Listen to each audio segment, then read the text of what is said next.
Dans l'épisode précédent de DIY on Wheels, nous étions à la recherche d'un bel ancêtre anglais à restaurer. Nous sommes assez vite tombés sur cette belle Austin Cooper S. Le propriétaire veut en faire une réplique de rallye. Il a ensuite fallu trouver quelqu'un pour s'occuper de cette vieille voiture. Nous n'avons pas hésité longtemps quand nous avons croisé cet homme qui a grandi bercé par les Mini. Je m'appelle Karl Bram, du garage des Camps. Je m'occupe depuis 27 ans déjà d'ancêtres anglais. J'ai repris le garage de mon grand-père. Il avait commencé en 1950 avec une concession Maurice MG. C'est comme ça qu'il a connu le début de la Mini en 1959. Et nous avons toujours vendu des Mini jusqu'en 2000, lorsqu'ils ont arrêté la production de la Mini classique. Karl connaît les Mini jusque dans leurs moindres détails. Il en a restauré plusieurs exemplaires et a participé à plusieurs rallyes avec sa propre Cooper. L'histoire de la Mini n'a plus de secret pour lui. L'histoire de la Mini a commencé en 59, mais à cette époque, on ne parlait pas de Mini Cooper. Cooper n'a rejoint l'entreprise qu'en 61. La Mini a été pensée pour être une voiture de ville ordinaire et non une voiture de rallye ou de course.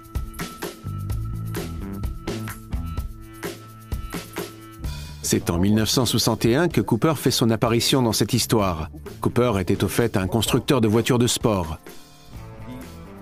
C'est une vraie Cooper, avant même qu'on ne parle d'Austin ou de Mini.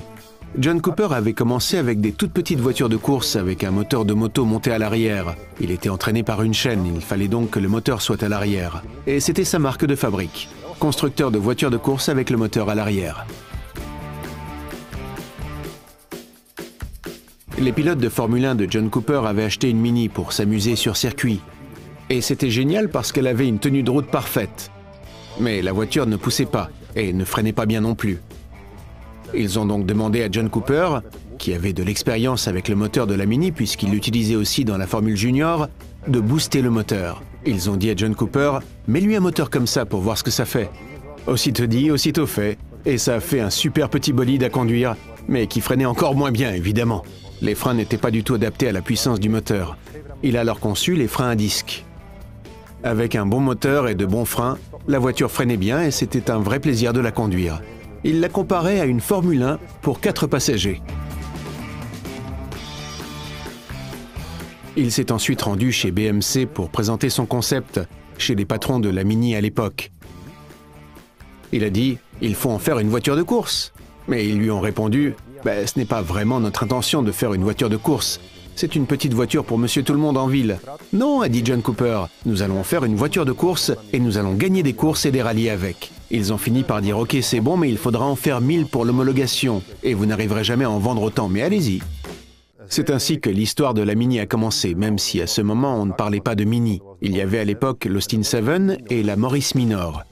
L'Austin 7 était le plus petit modèle d'Austin et le Minor, le plus petit modèle de Morris. La Mini était évidemment plus petite que la Minor. Et ils en ont fait la Mini Minor. Et c'est là qu'on a parlé pour la première fois de Mini. Mais officiellement, la voiture ne s'appelait pas comme ça au début. Ils en ont fait la Morris Cooper et l'Austin Cooper. C'est ainsi que la voiture de course est née. Ils ont fait des rallyes, ont couru sur circuit et le succès a été immédiat puisqu'elle a gagné 3 ou 4 fois le Monte-Carlo. Elle l'a gagné 4 fois mais a été disqualifiée une fois. Mais pour moi, ça fait 4 fois quand même si c'est 3 officiellement.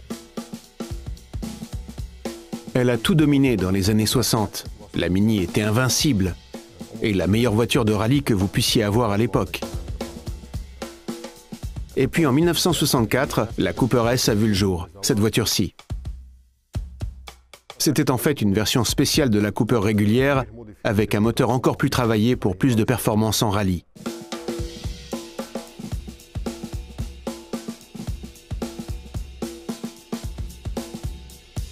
John Cooper avait un contrat avec BMC de 61 à 71 pour fabriquer des Mini rapides, donc les versions Cooper.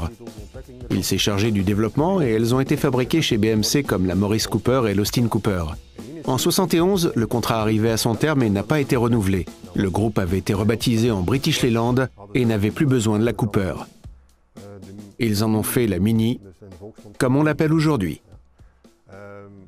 20 ans plus tard, en 90-91, la Mini a connu une sorte de renouveau.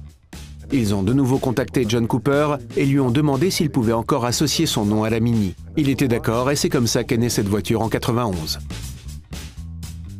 Ils y ont mis un nouveau moteur de 1300 cm3, des plus grosses roues et de plus gros freins, en plus du nom de Cooper. Et puis l'histoire a recommencé avec John Cooper. Ils n'ont plus fait de rallye avec elle parce qu'à force d'évolution, elle ne pouvait plus participer aux courses. Mais c'était quand même une voiture amusante à piloter. Le modèle a été construit jusqu'à l'arrêt définitif de la production de la Mini. Mais l'histoire de la Mini n'était pas terminée. Aujourd'hui, vous pouvez en effet toujours acheter une Mini chez BMW. C'est ce qui nous amène à la Mini actuelle. Beaucoup plus grande évidemment que l'ancien modèle.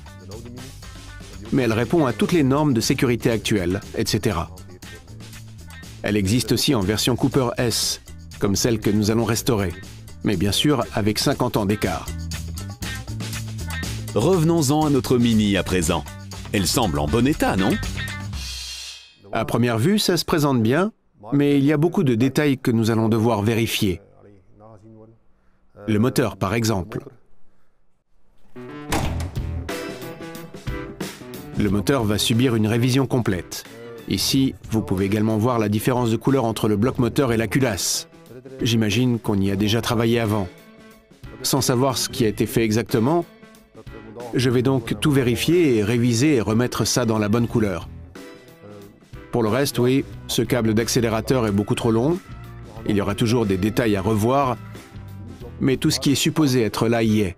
Le servo-frein, le double carburateur, la dynamo, tout est là. Ça semble authentique à part la couleur du moteur.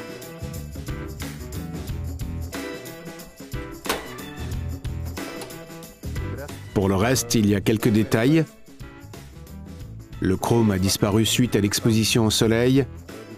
La porte n'est pas ajustée, elle coince ici contre. Tout va être remplacé pour que ça aille. On arrive à fermer la porte, mais on voit bien qu'il y a quelque chose qui bloque, ça ne passe pas ici. À l'arrière, la banquette est décolorée par la lumière du soleil. Tout sera refait ici aussi. On voit que le chrome a disparu.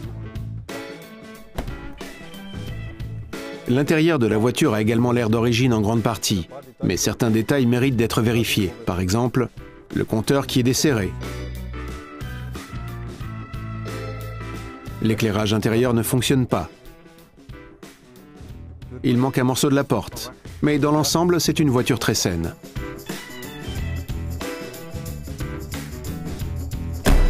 La voiture est trop basse. C'est une suspension spéciale pour la Mini, une suspension hydroélastique, un système avec un liquide sous pression. Mais il y a une perte de pression et la voiture est retombée. C'est la première chose que je vais faire, remettre de la pression quand la voiture sera sur le pont. Je pourrai vérifier qu'il n'y a pas de fuite. Dans l'ensemble, la base est saine. Le client veut en faire une voiture de rallye, une réplique donc d'une voiture avec laquelle il avait l'habitude de participer à des rallyes. Comme cette voiture vient de Finlande, le client veut en faire une réplique d'une Cooper S de l'un des légendaires pilotes de rallye finlandais Rauno Aaltonen et Timo Mäkinen. Ce dernier s'est hissé à la 3e place du rallye des 1000 lacs en Finlande en terminant avec le capot ouvert. Carl a également participé plusieurs fois à des rallyes avec sa propre Mini. Il nous montre ce qu'on peut faire sur ce genre de voiture. Voici ma Mini à moi que j'ai depuis 20 ans déjà. J'ai fait beaucoup de rallyes avec elle. Elle a fait son office. Elle a pris sa retraite et je ne la conduis plus. Mais ce modèle a aussi été construit comme les autres voitures de rallye d'avant. Pas comme aujourd'hui, mais comme dans les années 60. La voiture date d'ailleurs des années 60 et tout est authentique, du vrai comme avant. Le tableau de bord, le levier de vitesse en caoutchouc, ce Tripmaster est un type plus récent. L'arceau de sécurité qui s'y trouve est comme dans le temps. Pour le client donc, pour notre Mini rouge, nous allons aller encore plus loin, encore plus authentique, avec un Halda Tripmaster à l'intérieur, tous les compteurs en noir, etc. Nous allons donc pousser un peu plus cette restauration pour être encore plus fidèle au modèle d'origine qu'avant. Il faudra aussi changer les jantes. Nous avons ici des jantes Mini Light originales, en magnésium. C'est une Mini authentique, mais ces jantes n'ont été fabriquées qu'en 1967. La voiture date de 1964, et ses roues ne sont donc pas d'origine. Nous allons les remplacer par des jantes standards en acier comme sur ma Mini. Elle a des jantes Cooper S de 4,5 pouces à trous ronds, pour rester fidèle à l'histoire. L'avant doit aussi être retravaillé avec des phares supplémentaires. En fonction de la version que nous ferons, il y en aura 4 devant la grille et 2 sur le capot et 3 à l'avant. Cela dépend aussi du client. Nous allons aussi prévoir une sangle pour fixer le capot. À l'arrière aussi. Une fermeture en caoutchouc pour sécuriser le coffre. Nous devons aussi prévoir un feu arrière pour la marche arrière. En fait, ce sera un phare avant qu'on montera à l'arrière pour mieux voir en marche arrière. Karl a fait le tour, sauf pour ce qui est du fond de la voiture. Il va donc la monter sur le pont pour qu'elle prenne un peu de hauteur. J'espère que cette partie ne nous réserve pas de mauvaises surprises. Un petit coup d'œil sous la voiture. D'abord à l'arrière. J'avais déjà dit que la voiture était trop basse. Et ici, on voit bien le résultat. Il y a des dégâts à cause de la suspension trop basse. Regardez. La voiture a accroché l'échappement ici. Il a été tiré vers l'arrière et a plié tout le châssis. Nous devrons donc le remplacer pour qu'il soit bien droit. Impossible de faire autrement, surtout dans le cadre d'une restauration de carrosserie complète. L'échappement aussi doit être remplacé. Il est complètement plié ici, et il a aussi été soudé. Puis ici devant, vous pouvez voir que les planchers sont pliés. On a du mal utiliser un cric pour soulever la voiture. Il ne faut jamais soulever une Mini par ici, mais toujours sur le châssis, sinon vous risquez de tout plier. Les seuils maintenant, ce ne sont pas les bons. Lors d'une précédente restauration, ils ont remplacé les passages de porte, mais ce ne sont pas les bons. Ils proviennent d'une Mini plus récente, car il y a 6 trous dedans, alors qu'il ne devrait y en avoir que 4. On voit bien ici que la voiture est encore en grande partie d'origine. Ce sont les bonnes têtes de cardan. Il y a un peu de jeu et nous allons donc les remplacer. Le tissu est déchiré ici. Et il y a une perte d'huile aussi, bien sûr. Mais c'est typique de la Mini, ça. Il y a les bons freins. La suspension est presque au bout aussi. On voit qu'elle pend trop bas. Il y a déjà une fissure dans les caoutchoucs. Eh bien, je vais faire tout pour obtenir une révision complète. J'aimerais faire un tour avec la voiture pour voir comment elle roule, comment elle démarre, si l'embrayage fonctionne, la boîte de vitesse et les freins suivent, comment se comporte la direction et tout ça. Mais avant tout, la Mini est beaucoup trop bas. Je vais d'abord la remonter. C'est à cause de la suspension spéciale que la pression se perd et que la voiture s'abaisse. Comme ça, nous risquons de tout casser. Donc, avant de partir, je vais relever la voiture pour pouvoir la conduire normalement. Et pour ça, j'ai besoin de cet appareil. C'est une pompe pour remettre de la pression.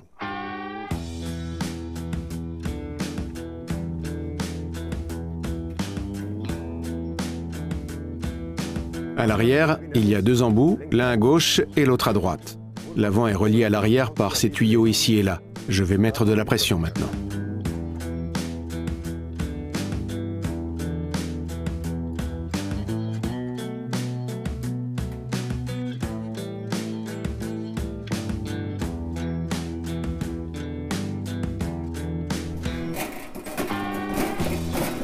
Avec cet appareil, Karl injecte un fluide hydraulique à base d'eau dans le système. De cette façon, la suspension retrouve la bonne pression. Il commence par le côté gauche. Après une première vérification à main nue, Karl exerce également une pression sur la suspension droite.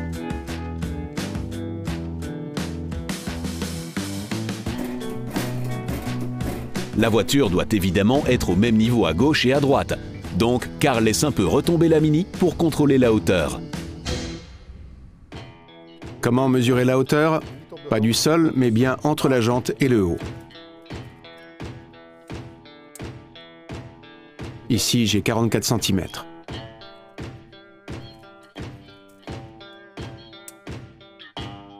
Et ici, 43,5. Je vais donc légèrement rabaisser l'autre côté. On relâche un peu de pression avant de reprendre la mesure. 43,5, c'est parfait.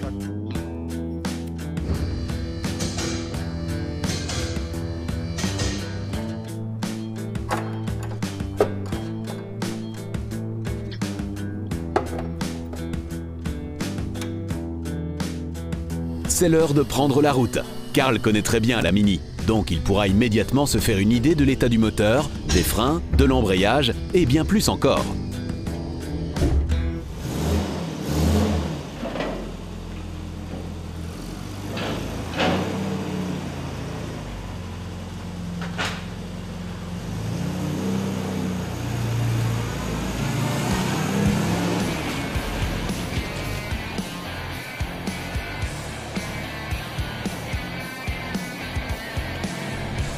En soi, la voiture roule très bien.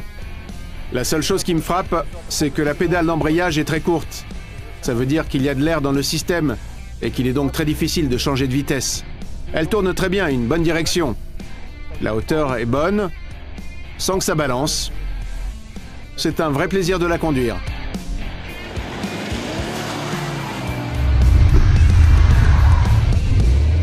Après un dernier essai de freinage, il repart au garage.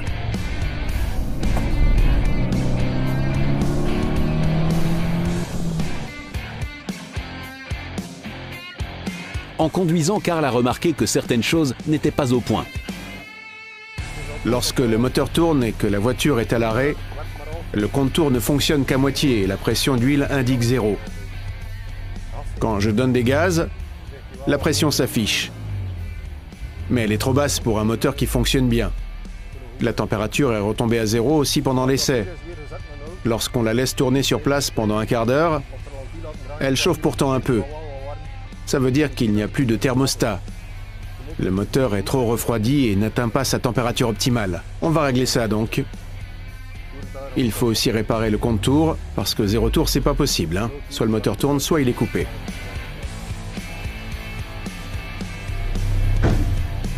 Et rien à déclarer quand la voiture tourne sans rouler? Ce qu'on entend, c'est le contact des roues intermédiaires vers la transmission. Ça veut dire qu'il y a un peu trop de jeu ou qu'un roulement est cassé. Je vais enfoncer l'embrayage et le bruit va disparaître. L'engrenage s'arrête et on n'entend plus rien. Maintenant que Karl a analysé l'état général de la Cooper S, il va pouvoir attaquer le démontage. Mais ce sera pour un prochain épisode de DIY on Wheels.